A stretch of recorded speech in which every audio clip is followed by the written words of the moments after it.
The day began quietly, too quiet to promise anything good. The sun broke lazily through the gray clouds, illuminating the deserted streets of the small neighborhood where Kira, a 15-year-old girl with a disability, was out for her morning walk. Her frail body was kept afloat by the neck brace that had been her salvation after a car accident a year ago. Every step she took was a small victory, but on this day her steps were leading her toward disaster. Kira loved these walks. They were her way of feeling a little freedom in a world that constantly reminded her of her limitations. She walked along the sidewalk, holding an old book, her favorite, that she never parted with. But this time, the walk was interrupted. A patrol car pulled up right in front of her. The policeman got out of the car, slamming the door leisurely. He was a man in his 40s, tall, with a hard stare that seemed to pierce the girl. His footsteps, so slow and sure, made a thudding sound on the pavement. He said nothing, just stared at her as if she were something foreign, as if her presence was a challenge in itself. "Hey, you," came his voice, full of irritation. "What are you doing here?" Kira stopped, her face pale. The policeman's voice wasn't just stern. There was something in it that sent a chill down her spine. She tried to explain that she was just walking, but her voice sounded quiet and uncertain, as if she had no right to speak. "Do you have the papers?" he asked sharply, not waiting for her answer. I don't have any with me." She started, but the words stuck in her throat as he stepped closer. "No, I don't." "You think the rules don't work for you?" He looked at her like she didn't belong on this street at all. Kira tried to explain herself, but instead of answering, he snatched the book out of her hands, dropping it to the ground. Then his gaze fell to her neck corset, and the corners of his lips twitched in a sinister smile. "What's that thing?" he asked, pointing to the corset. "Do you think it's going to save you?" His fingers gripped the edge of her corset roughly. Kira instinctively pulled back, but he was too fast. In one swift motion, he ripped the corset from her neck. Pain shot through her body like an electric shock, but it wasn't enough to stop him. "That's it," he said, tossing the corset to the ground. "Now let's see how you do without it." The words sounded like a sentence. She froze, unable to breathe, unable to move.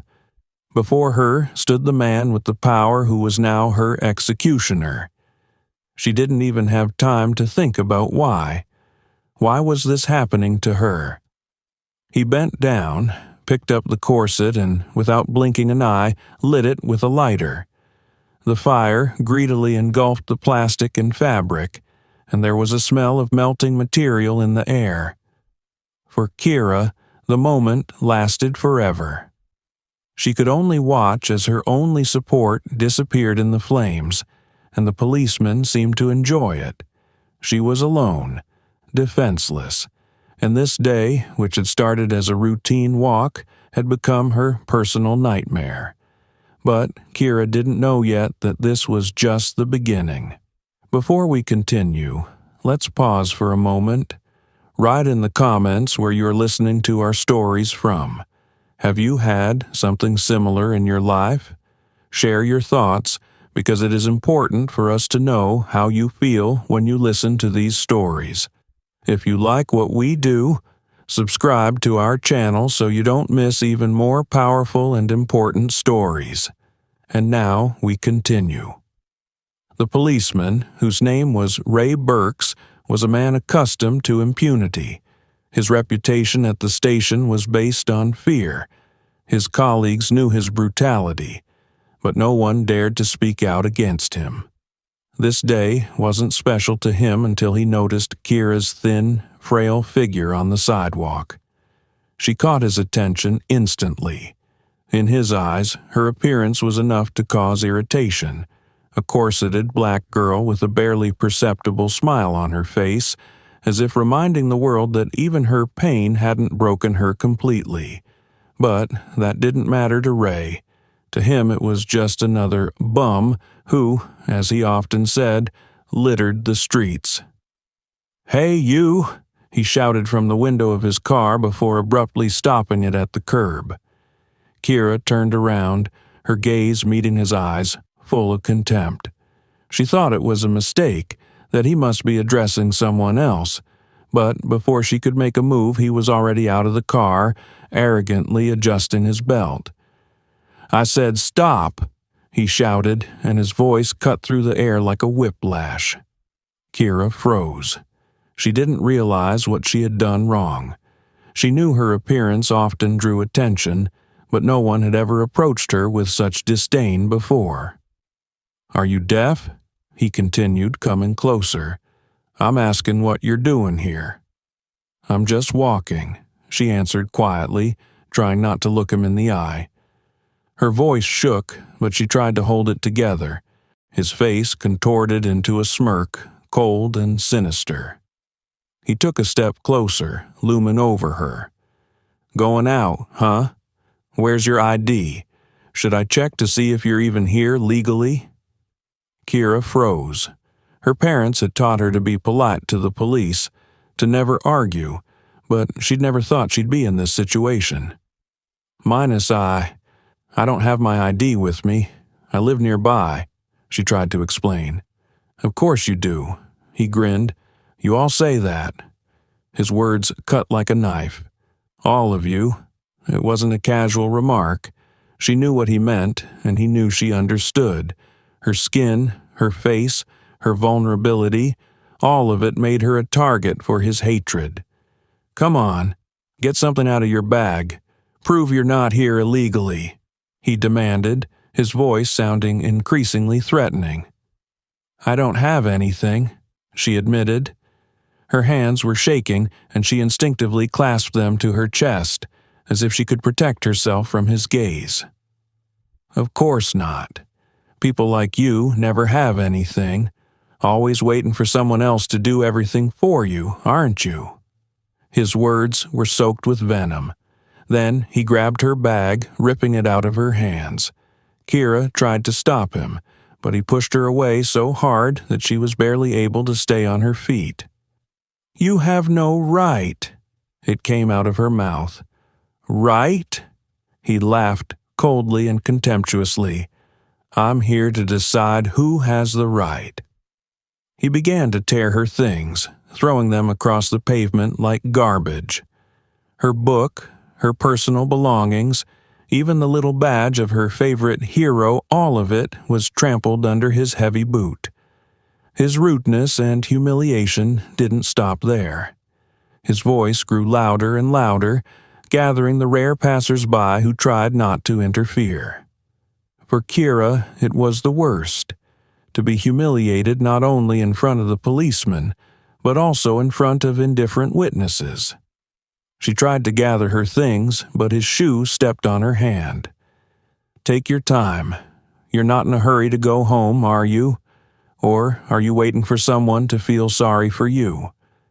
She looked up at him, and for the first time in this whole nightmare, her gaze didn't express fear. He met her gaze with a look of quiet dignity, and it only made him angrier. "You think you're special? You're no better than the rest of us who keep demanding and demanding. But today, I'm going to show you where you belong." When he said that, he bent toward her, his eyes glittering with anger. She realized this wasn't just a conflict, this was a face-to-face encounter with evil. Ray Burks looked down at Kira, his eyes glittering with a mixture of contempt and pleasure. She was so small and defenseless in front of him that, in this moment, he felt untouchable. But what attracted his gaze most of all was her neck corset, a sign of her weakness, her dependence, a symbol of her pain. "What have you got there?" He stared at the corset, barely concealing his gloating. Kira instinctively touched him as if trying to protect him. It's a corset. It supports my neck after the injury," she said quietly, her voice shaking, but there was still a vestige of dignity in it. "Supportive?" He puckered his lips, taking a step closer. "You know what I see? I see an excuse. You're all always making excuses to make yourselves look like victims." "Please don't touch him," she whispered, taking a step back. But her words only made him angrier. He raised his hand and pointed his finger at her as if he were pronouncing judgment on her. "Who are you to tell me what to do? I decide who's right and who's wrong here." He grabbed her shoulder in one sharp motion, pulling her closer despite her resistance. She tried to pull away, but his grip was like an iron vise. The next instant, his hand reached for her corset. "Stop using this as a shield," he shouted, his fingers digging into the top of the corset. Kira screamed, but he was too strong. With one sharp tug, he ripped the corset from her neck. Pain shot through her body, so intense that she staggered and fell to her knees. He lifted the corset above his head, holding it like a trophy. "That's what happens when you try to play weak. Your pathetic game is over." His voice was loud, as if he wanted everyone to hear. She lay on the ground, trying to grasp her neck, which was now unsupported. Her breathing became heavy and ragged. Fear overwhelmed her, but something more was building inside her, a sense of humiliation so strong that tears ran down her cheeks. "Why? Why are you doing this?" she sobbed, raising her eyes full of pain at him. His answer was short and brutal. "Because I can." Then he turned and, without blinking an eye, pulled out a lighter. A click, and the flame engulfed the edge of the corset. He held it until the flames consumed the fabric and plastic, then tossed it to the pavement, where it burned away, leaving only charred remains. "You're free now, girl," he threw mockingly, looking her over from top to bottom. "No more crutches. Time to learn to live without pity." She remained on her knees, her body shaking with pain, humiliation, and anger. People who saw what was happening turned away, hurried away, or simply watched from a distance without intervening. No one offered to help. No one stood up for her. It was the moment when Kira realized that no one would help her, only herself. But in that same moment, the policeman did not know that his actions would not go without consequences. She made an effort, rising to her feet, her gaze meeting his cold eyes. It was filled with pain, but also with something else, something he hadn't noticed, but which would later prove disastrous to him. This day, which had started as a walk, was now something that would change not only her life, but his fate as well. He just didn't know it yet. The flames slowly engulfed the edge of the corset that Ray Burks held in his outstretched hand like a trophy. The fire crackled, devouring the fabric and plastic, and a faint smoke rose into the air, filling it with the acrid odor of melting material. The policeman stood motionless, his face frozen in a cruel smirk. It was more than an act of cruelty. It was a demonstrative gesture, intended to show that he was in control not only of the situation, but of Kira's very life. "That's what happens when your pathetic attempts to look weak go too far," he said as if he were teaching a lesson. "No crutches, no excuses." Kira, still sitting on the ground, couldn't take her eyes off the burning corset. Her neck ached, a reminder of how vital the corset was to her. But the physical pain was nothing compared to the humiliation she felt.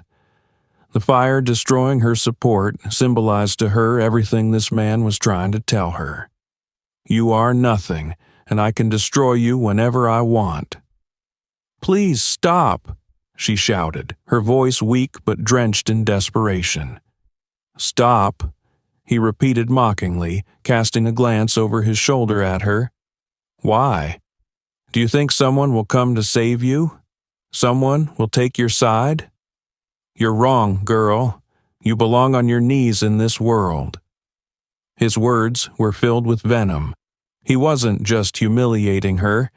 He was deliberately pushing her to her core, her vulnerability, her helplessness. He knew she couldn't respond, couldn't stand up and fight, and that filled him with grim satisfaction. The fire intensified and the corset began to spark, pieces of plastic melting and falling to the asphalt. Passers-by began to gather around, but no one dared to interfere. People whispered, some filmed what was happening on their phones, but no one said a word. "Watch this," he said loudly, turning to the crowd. "This is a lesson for all of you. No one is above the law, and no one escapes responsibility for their actions." His words sounded like a farce, like a mockery of the very concept of justice. Kira realized it was a performance for him. He relished the attention, relished the power he used to overwhelm those who couldn't resist. She struggled to her feet, her body trembling with pain and fear. She tried to step toward him, her face wet with tears. "It's not the law," she said, her voice weak but defiant. "It's cruelty."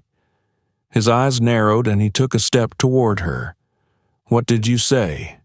His voice was quiet but threatening. "It's not the law," she repeated, no longer averting her eyes. "It's evil." The crowd held its breath.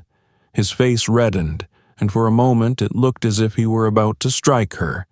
But instead he turned sharply and pushed the charred remains of the corset to her feet with his foot. "Take your proof," he threw, glaring at her hatefully. "It's all you have left." Kira stood motionless, her breathing intermittent. She stared at the remains of the corset, at the ashes that had once been her support. But in that moment, something changed inside her. That fire that had destroyed her corset had ignited another fire within her. Rage. She no longer felt like a victim. The policeman turned and walked toward his car without looking back. His footsteps sounded heavy, as if he were completely sure he was right. It was all over for him. But for Kira, this was just the beginning. Ray Burks sat behind the wheel of his patrol car, lazily scanning the streets. For him, the job had long ago become routine. But every time he saw someone like Kira, young, black, vulnerable, he felt a strange irritation, as if the very sight of her challenged his worldview.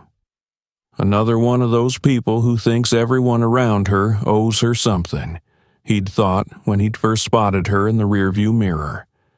When he stopped the car and approached her, his voice was soaked with contempt from the start.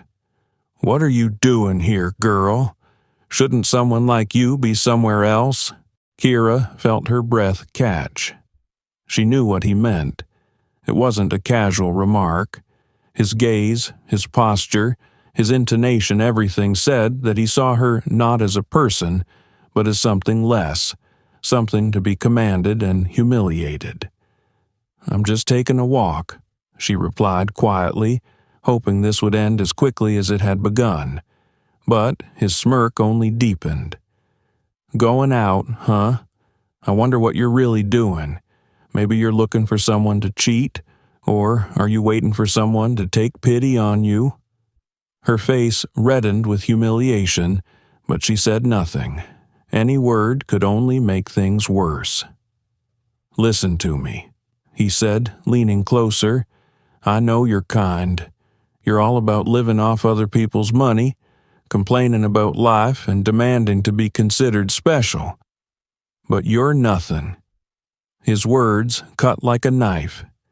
She stood in front of him, her hands shaking, trying not to cry, but he didn't stop. His gaze stopped on her book, sticking out of her bag, and he yanked it away. "What do we have here? What are you, smart or something? You think carrying around a book will make someone think you're better than you are?" He flipped through a few pages, then tossed the book to the ground. "It won't help. People like you never accomplish anything." Kira looked up. She knew his words weren't just hurtful. They were calculated to destroy her from the inside out. But she couldn't understand why. Why does he hate her so much without even knowing it? Why does he see her as an enemy when she was just standing on the street? "I didn't do anything wrong," she said at last, her voice quiet but desperate. "Nothing bad?" He laughed, and there was nothing funny in his laughter. "It's just that your existence is already a problem. You're always making things more complicated than they need to be. No work, no accomplishments, just complaining. Always waiting for someone to give you more than you deserve." His words were filled with racist stereotypes that he didn't even try to hide. Every gesture, every word spoke of his deep conviction that she was beneath him, that she should know her place. When he grabbed her corset, it wasn't just an act of physical aggression. It was a symbol of his contempt. He looked at her as an object, someone not worthy of even basic respect. "You can't even talk properly," he threw, pulling off the corset. "Weak, useless, and stupid." A crowd began to gather around, but no one interfered. Some turned away, some pretended not to notice.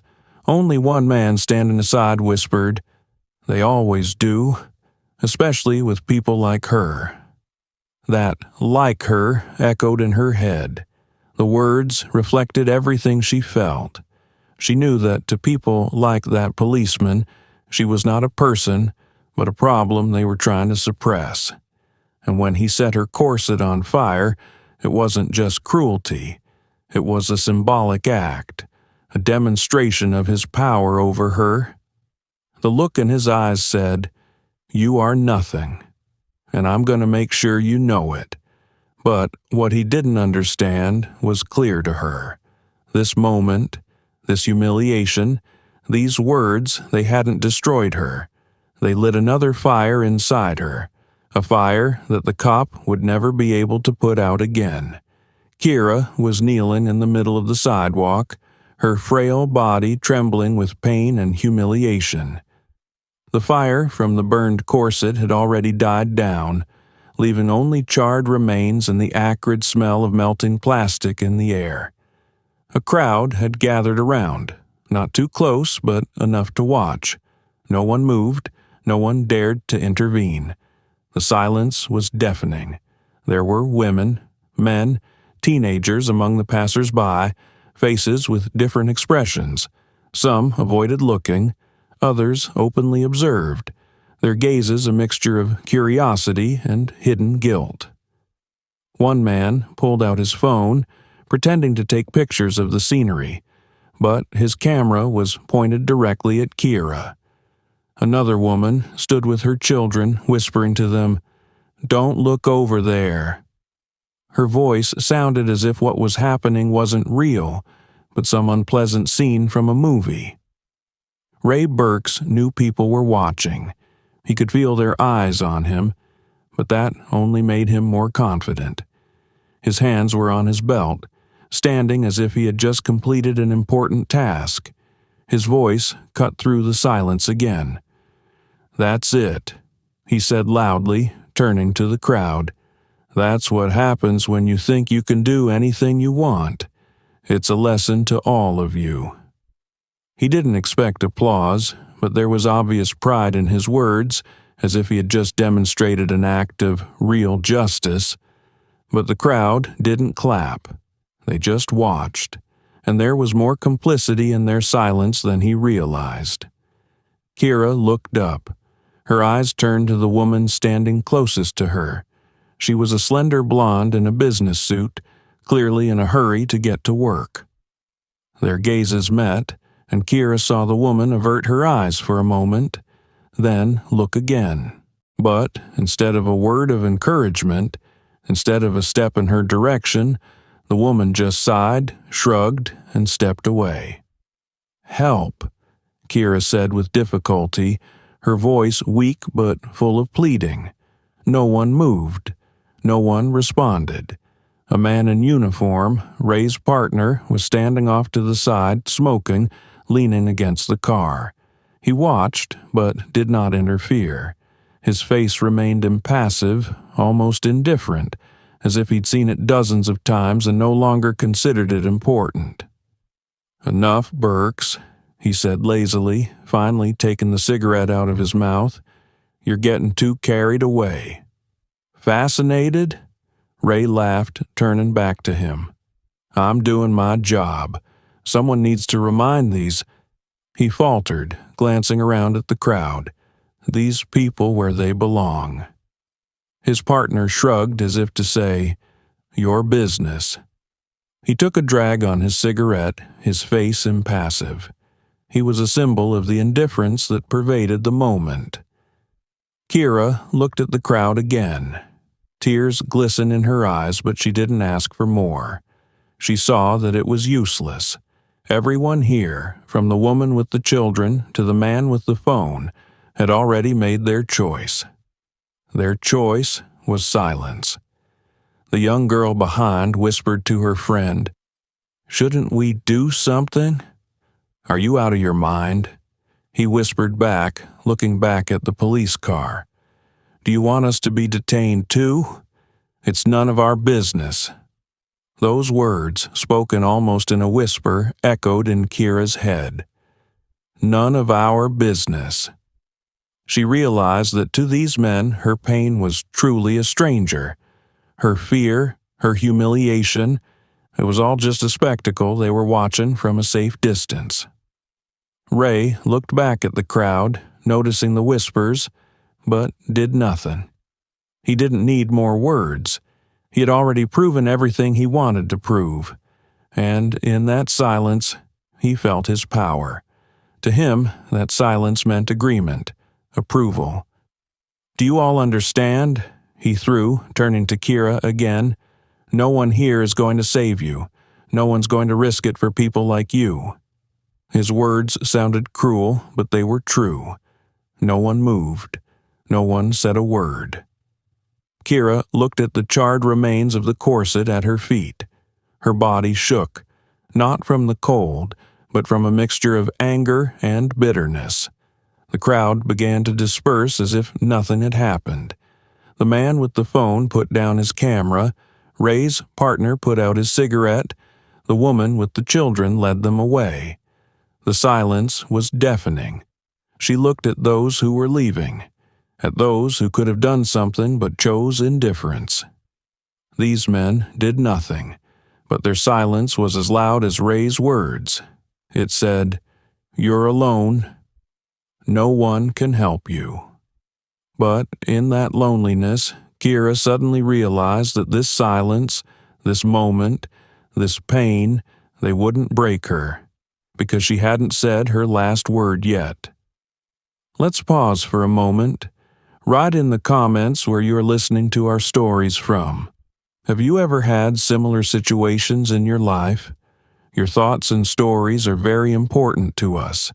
If you're interested in what we're doing, subscribe to our channel so you don't miss out on more of these powerful and meaningful stories. We really appreciate each and every one of you. Thank you for being with us. And now we continue. Kira sat on the edge of the sidewalk with her arms wrapped around herself, as if trying to protect herself from the invisible cold that was penetrating her to the bone. Her body shook not only with pain, but also with helplessness. Her neck, left without her corset, ached with every movement, reminding her of how vulnerable she was now. The crying stopped, but the tears continued to flow silently down her cheeks, mixing with the road dust. The passers-by had long since dispersed, each taking their piece of the spectacle with them, but no one left to help her. On the sidewalk in front of her lay the remains of her corset, charred like a reminder of how easily her support, both physical and mental, had been destroyed. That piece of melted plastic was now a symbol of what she had lost in a matter of minutes. Her mind went back to the policeman's words, which sounded like a sentence. "You are nothing. It's your own fault. People like you have no place in this world."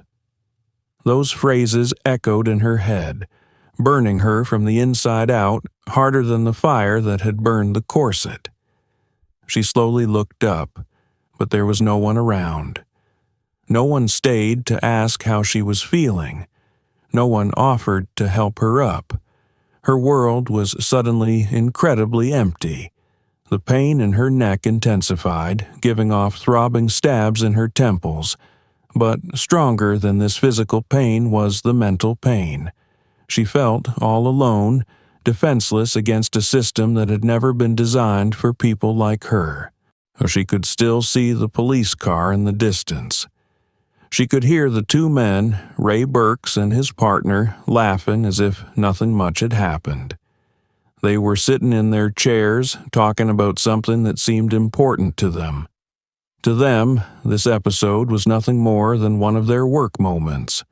But for Kira, it was a moment that divided her life into before and after. She remembered how her father had always told her to hold on, how he had taught her not to give up in the face of hardship. "You're strong, Kyra, and no one has the right to break you," he'd repeated when she was having a hard time. But now she felt like they were just pretty words. All she felt was weakness, a weakness that this policeman had so clearly seen and used against her. Kira tried to get up, but her leg shook and she fell to her knees again. For a moment, she thought it was really over. How would she be able to go on without the corset, without support? How would she be able to explain all this to her father, who had always believed in justice? A feeling of utter hopelessness grew inside her, as if she was broken not only physically but mentally as well. Her gaze fell on her hands, dirty with scratches from falling to the pavement. "Why me?"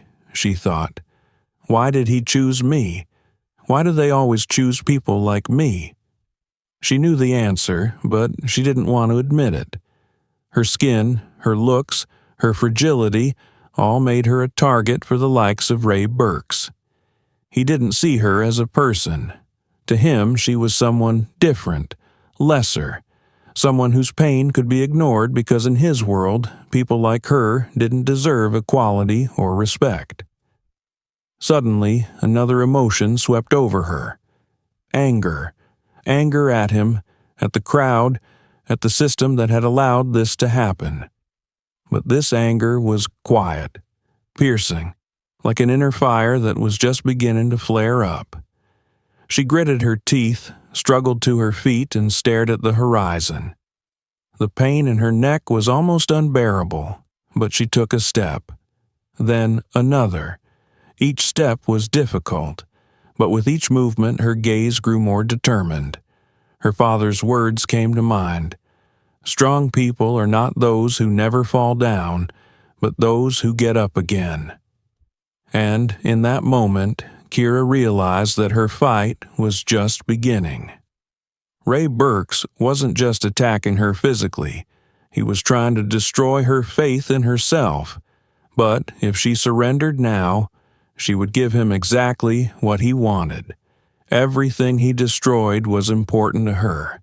But he hadn't destroyed what was important. There was still power in her, the very power he wanted to suppress, and she was determined not to let him win. Her path to justice was just beginning. Kira's father, Senator Marcus Evans, was a man whose life had been spent fighting for justice. He knew what injustice was, knew what it was like to be rejected, to be humiliated just for the color of your skin. But in his years in politics, he had learned to hide his emotions behind a calm expression and words honed to perfection. His silence had always concealed strength, but that night, when he'd learned what had happened to his daughter, that strength had turned to seething rage.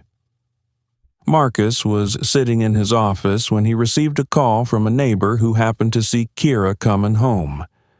Her voice was anxious. She described how the girl was barely standing on her feet, holding onto the wall, and how pain and humiliation were in her face. Marcus didn't ask any unnecessary questions.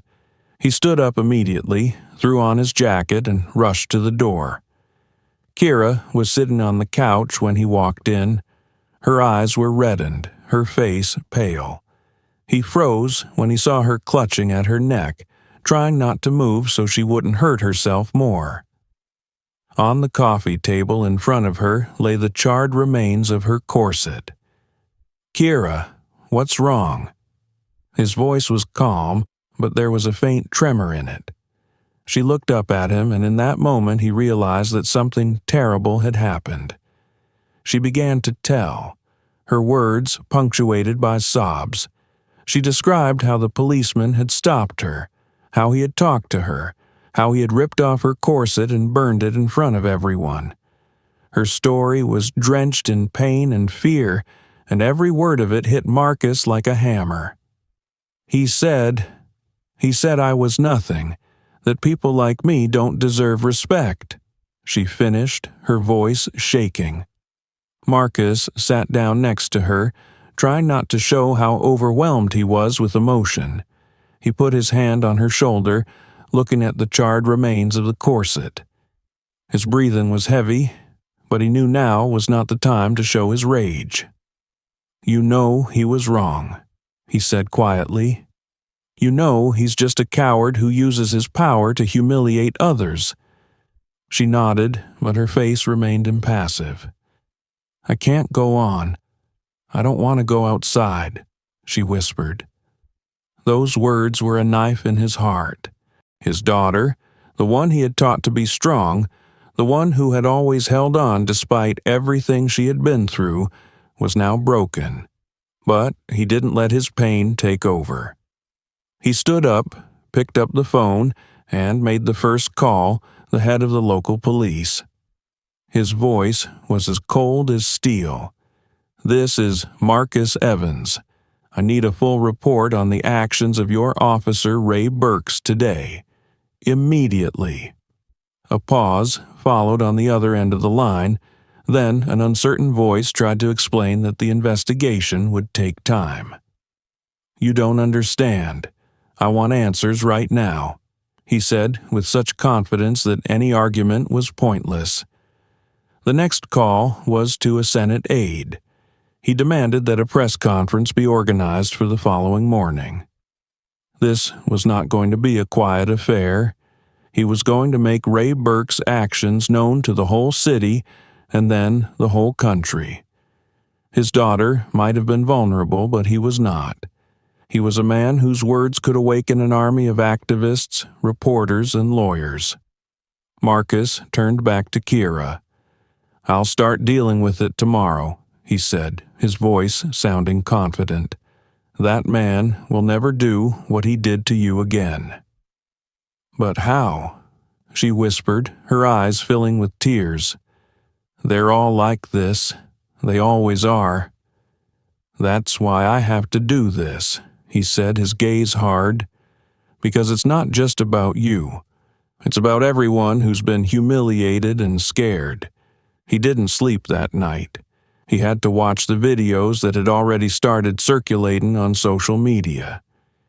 He saw Ray breaking the corset, heard his humiliating words. Every second of the footage fueled his anger, but he knew he had to stay cool.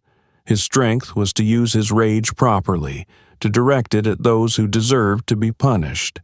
In the morning, Marcus walked out to the reporters. Cameras flashed, microphones reached for him. He stood, tall and calm, but his words were like hammer blows. "Yesterday, my daughter, a black girl with a disability, was the victim of police brutality and racism. This is unacceptable. It will not be forgotten." His every word resonated with those who have ever faced injustice. He made Kira's story known to everyone. But he realized that this was only the beginning. This was a fight he intended to win, for his daughter, for justice, for all those who had suffered as she had. Ray Burks had always considered himself untouchable. His work on the streets gave him the illusion of absolute power. Hundreds of instances where he used force or humiliated those he considered beneath him never ended in anything serious for him. His superiors covered for him, witnesses kept quiet, and his victims were either afraid or too broken to fight. But this time it was different. The first bell rang the morning after the incident. Ray walked calmly into the station, greeting his colleagues with his usual smug grin. His partner, still lazy and indifferent, stood at the coffee machine. "Did you see the news?" he threw, holding out the paper to Ray. Ray frowned, taking the paper in his hands. The front page read, in large letters, "Senator Marcus Evans demands justice. His daughter victimized by police brutality." Under the headline was a picture of him, Ray, with a lighted corset in his hand, and Kira's frightened face beside it. He felt the blood rush to his face. His eyes ran quickly over the text. The article was detailed, describing his words and actions.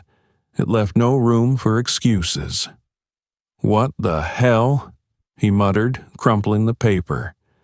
At the same minute, he was summoned by his boss.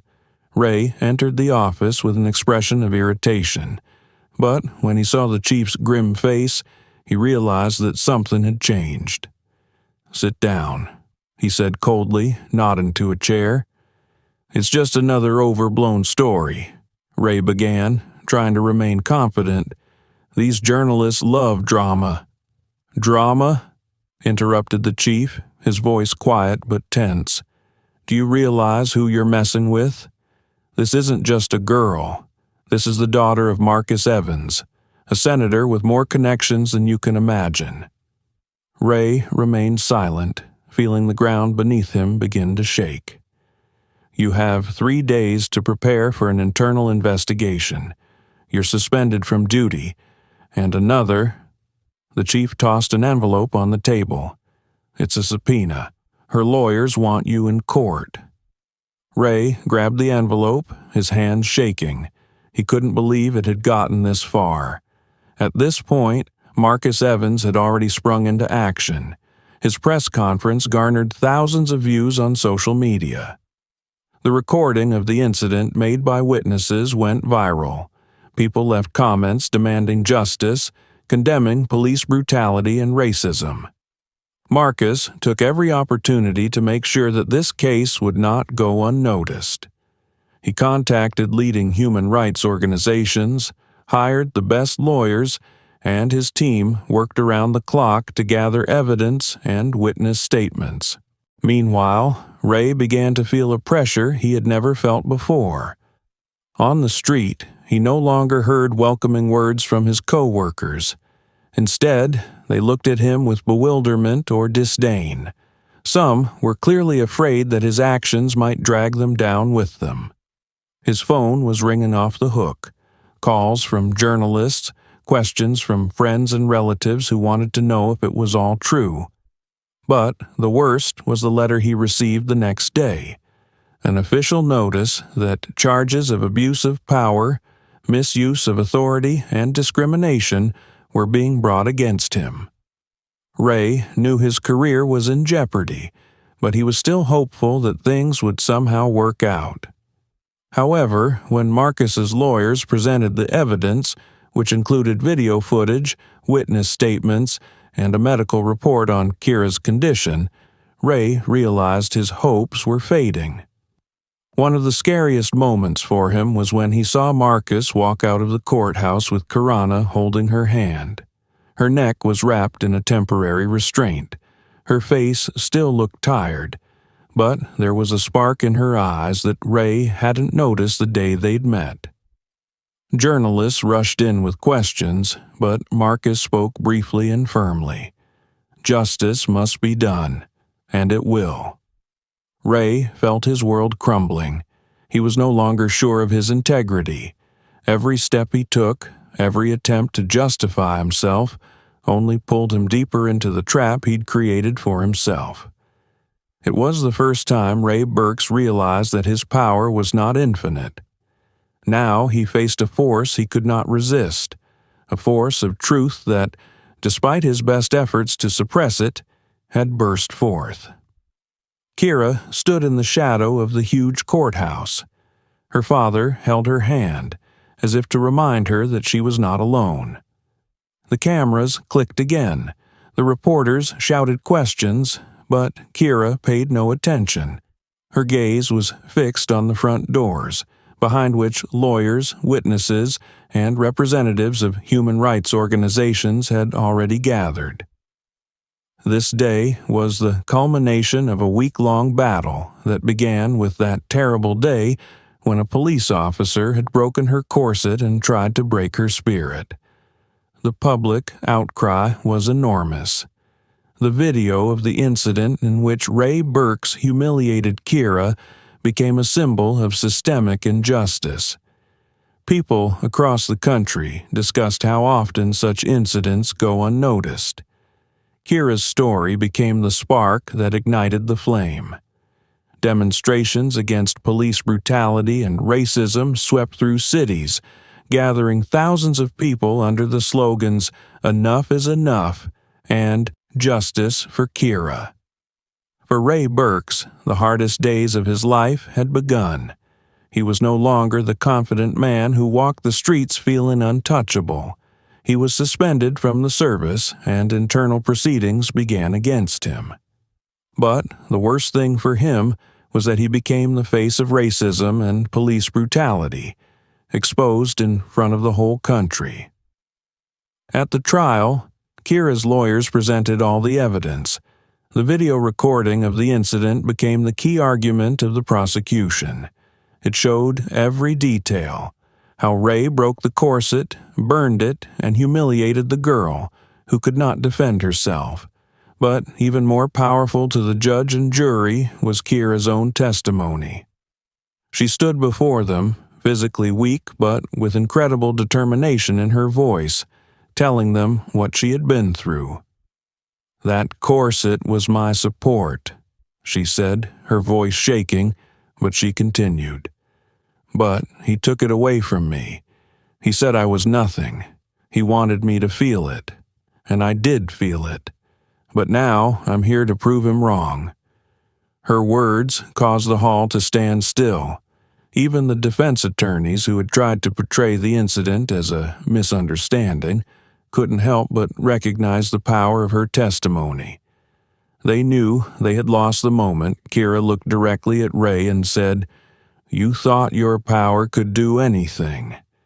But I'm standing here because you had no right to break me."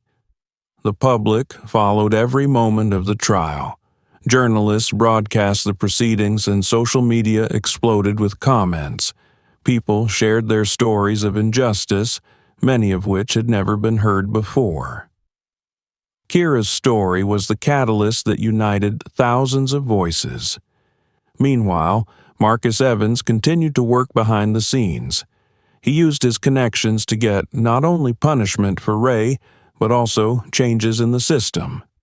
He appeared on national television stations demanding reforms so that such cases would not happen again. His efforts led to the initiation of a bill to impose stricter oversight of police actions and mandatory racial and social justice training for officers. The trial ended after a few weeks. Ray Burks was found guilty of abuse of authority, abuse of power, and discrimination. He was sentenced to prison, a rare case of a police officer being held accountable for such actions. It was a wake-up call to anyone who thought they were above the law. It has been a long and difficult journey for Kira. Her injuries, both physical and emotional, did not disappear immediately. She still wore a new corset and her nights were still filled with nightmares. But she no longer felt broken. Her voice, which she found through this process, became her new support. On the day of the verdict announcement, she stood before reporters again, but this time her look was confident. "It's not just about justice for me," she said. "It's about justice for everyone who has ever been afraid to speak up. I hope my story will help change the world so that no one else feels as alone as I did that day." Her words were the final point, but also the beginning of something more. Kira's story not only brought attention to issues of racism and police brutality, but also became a symbol of the power that one voice can have when backed by truth and determination. Though her wounds were still healing, she knew one thing: her struggle had not been in vain. She was no longer that helpless girl on the sidewalk. She had become a symbol of resistance and hope for all those struggling to find their place in the world. Write in the comments what you think about this story. Have you experienced racism or injustice in your life? We are very interested in your opinion and your stories. We appreciate each and every one of you. You inspire us to create and share stories like this. If you like this story, please subscribe to our channel and give us a like to support us. We wish you a good day. Thank you for being with us.